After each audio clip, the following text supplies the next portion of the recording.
누군가 꾸는 꿈이 화면에 보여집니다.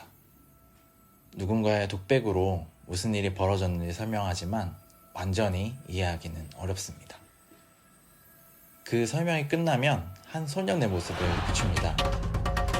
바로 아트레이데스 가문의 공작 아들인 폴이죠. 오늘의 영화는 듄입니다. Dreams make good stories, but everything important.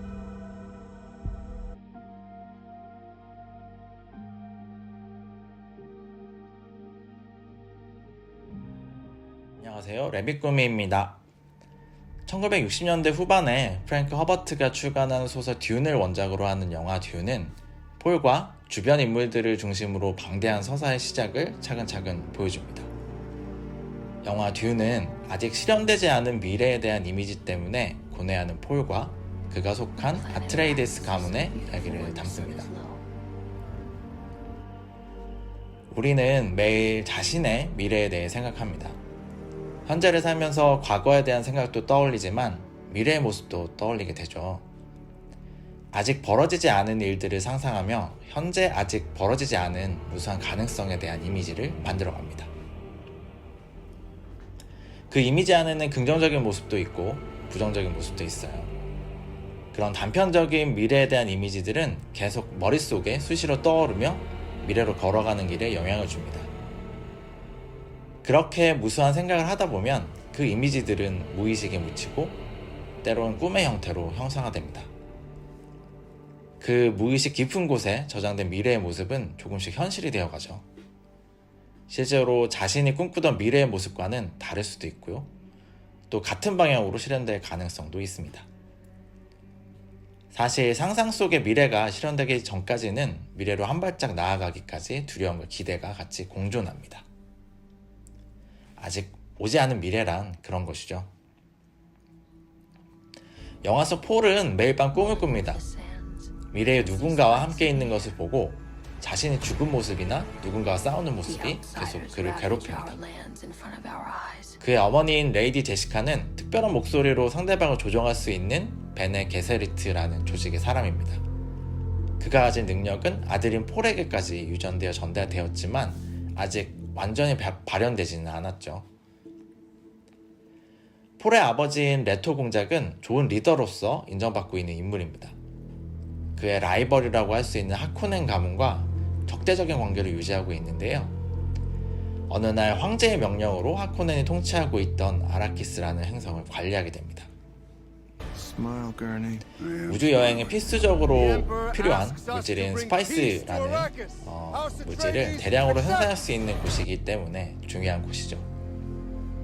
대부분이 사막으로 이루어진 척박한 행성에 살고 있는 원주민 프레멘들과 좋은 관계를 유지하면서도 황제의 명을 제대로 따라야 하는 레토의 임무는 어렵게만 느껴집니다.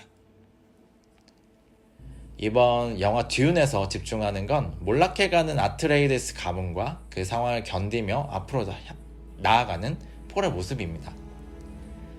그가 보는 환영이나 꿈은 미래에 그가 가야 할 방향을 제시해주지만 실제로 그 이미지들이 현실이 될지는 알 수 없죠. 그래서 폴이 환영을 볼 때 그의 모습은 두려움 속에 가득 차 있습니다. 영화 속에서 폴은 아라키스의 원주민들인 프레멘들에게 리산 알가입이라는 메시아로 인식됩니다. 하지만 프레멘 쪽 인물인 스틸가나 카인즈 박사 같은 인물조차 폴이 진정한 메시아인지에 대해서 의구심을 가지고 있죠. 폴 자신도 그 자신이 메시아 같은 대단한 존재가 될 거라고 생각을 하지 않습니다.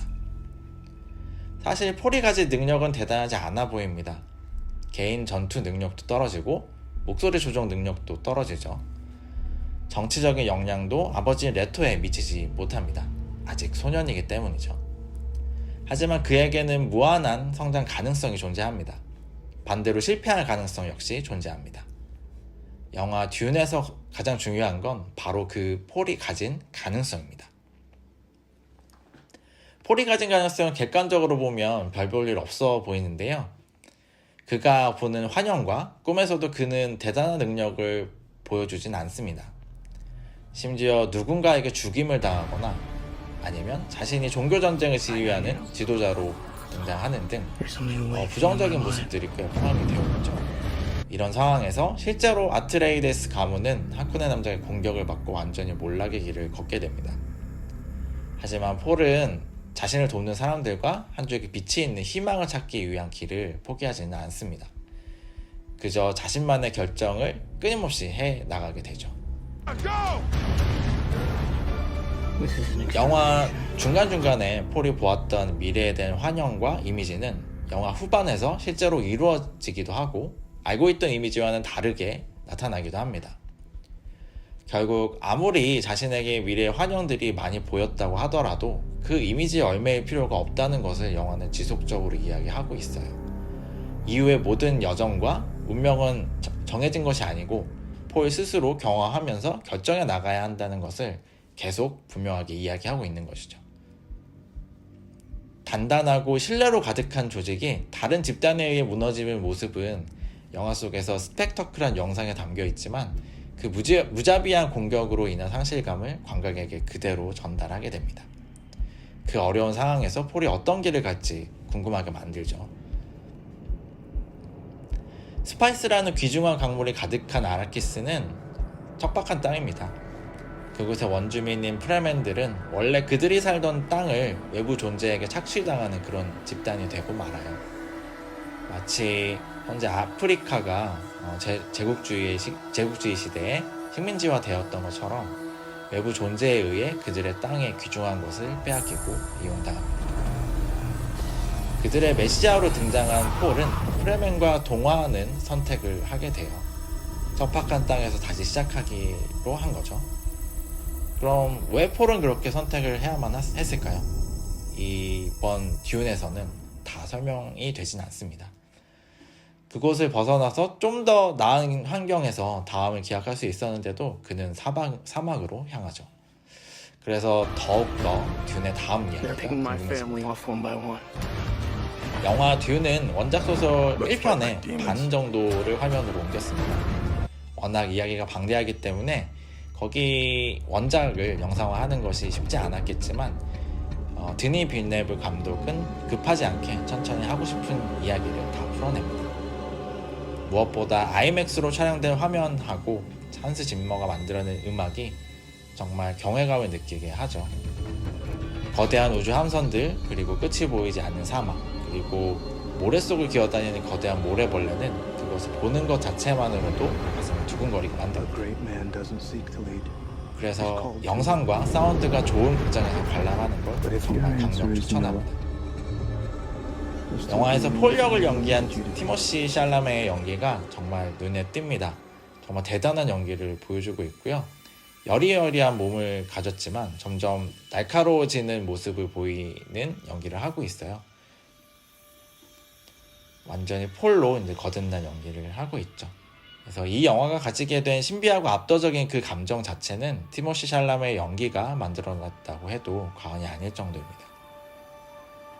영화 듀나의 흥행이 어느 정도 성공을 거둔다면 아마 속편이 만들어질 것으로 보입니다. 황제의 음모, 베네 게세트의 활동, 아라키스와 폴의 모습 같은 여러가지 풀어내지 못한 이야기를 빨리 볼 수 있었으면 좋겠습니다. 오늘의 영화는 듀운이었습니다. 제 레빗꾸미 채널 구독과 좋아요 부탁드리고요. 제 브런치에 오셔서 여러 영화 리뷰들도 읽어주시면 감사하겠습니다. 감사합니다.